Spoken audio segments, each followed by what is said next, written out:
Finalmente, es importante recordar que los diferentes países de mayoría musulmana se hayan interesado en elaborar sus propias cartas nacionales sobre los derechos humanos, así como a nivel regional o institucional.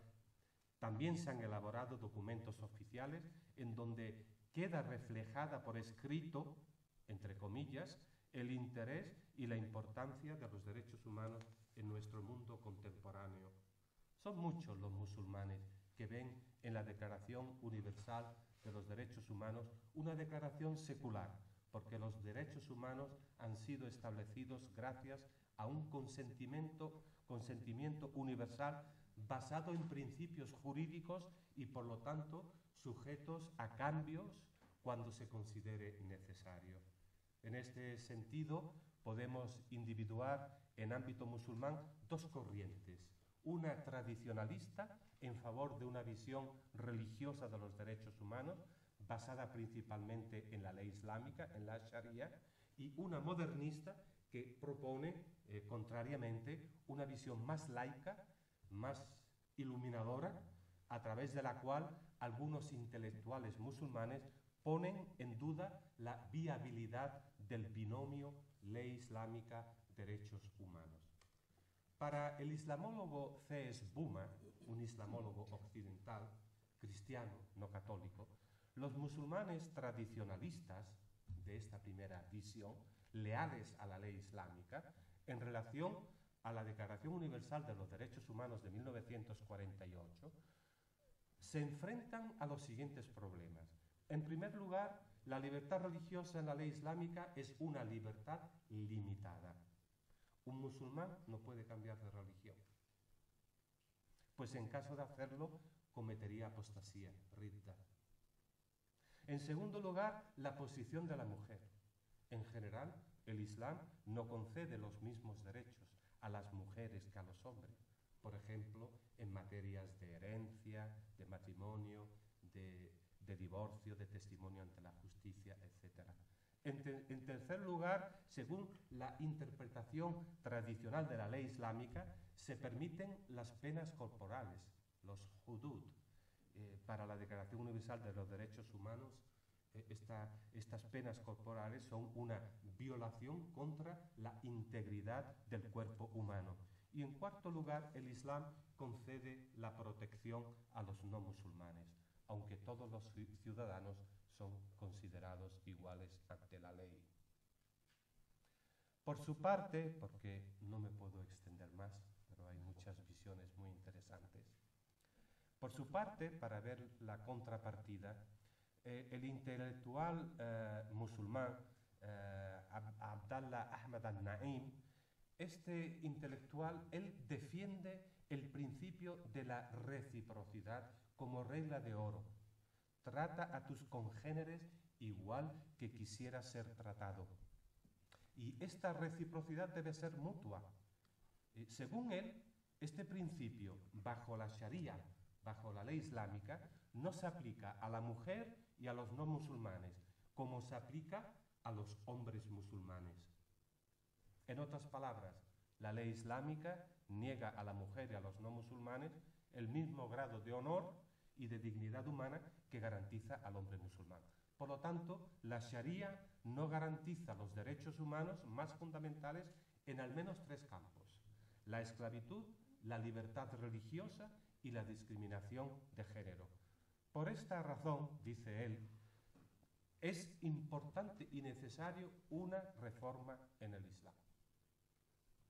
La visión musulmana sobre los derechos humanos como provenientes de Dios nos provoca a testimoniar como cristianos lo sagrado en una sociedad secularizada, pensando a nuestra sociedad. Nos lamentamos de los musulmanes, pero los musulmanes hoy en Europa, secularizada, con este proceso de secularización, veamos algo bueno en estos musulmanes. No hablo de los fundamentalistas o tradicionalistas, pero nos están dando un testimonio en el ámbito social de gente que cree y que quieren manifestar su propia fe. Por lo tanto, yo creo que ellos, oye, pues están provocando creando problemas por una parte, pero también provocando a nivel de la fe. Y nos invita a nosotros como cristianos, que vivimos en una sociedad secularizada, a testimoniar lo sagrado en esta sociedad secularizada, enfatizando a través de un diálogo sincero la necesidad de defender como ciudadanos y como creyentes la dignidad humana, cuya fuente definitiva es Dios.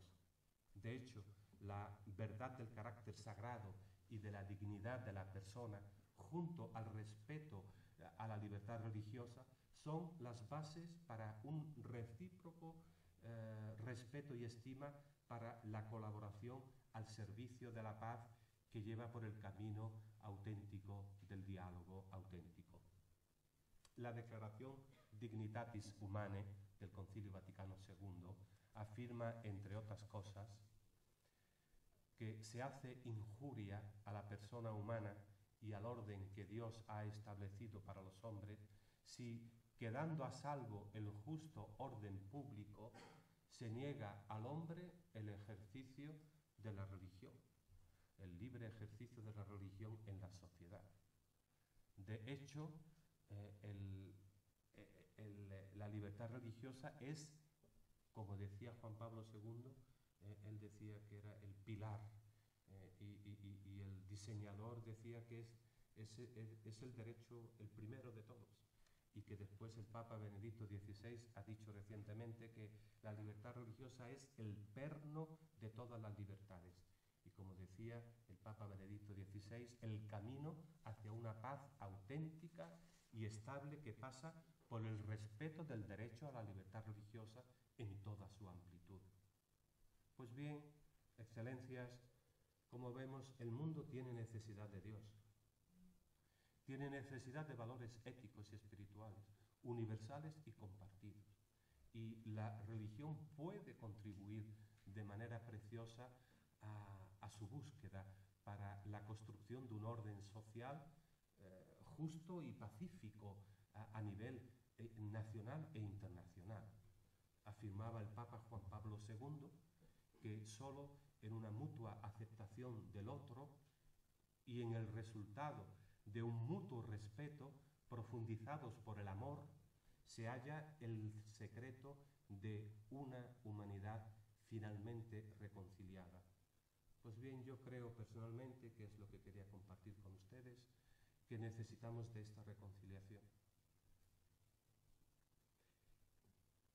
que se debería construir sobre la plataforma común de sabernos diferentes, pero al mismo tiempo como creyentes unidos a través de la libertad religiosa y de la reciprocidad, para promover unidos,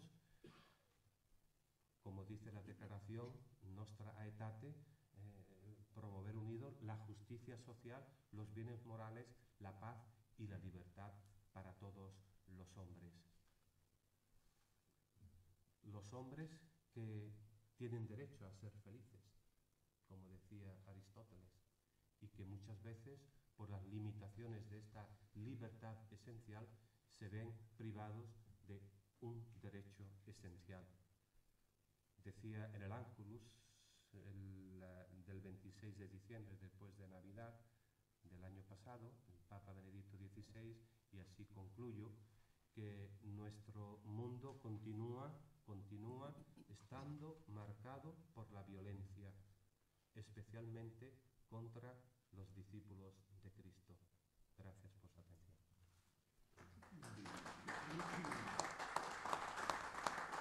Muchas gracias.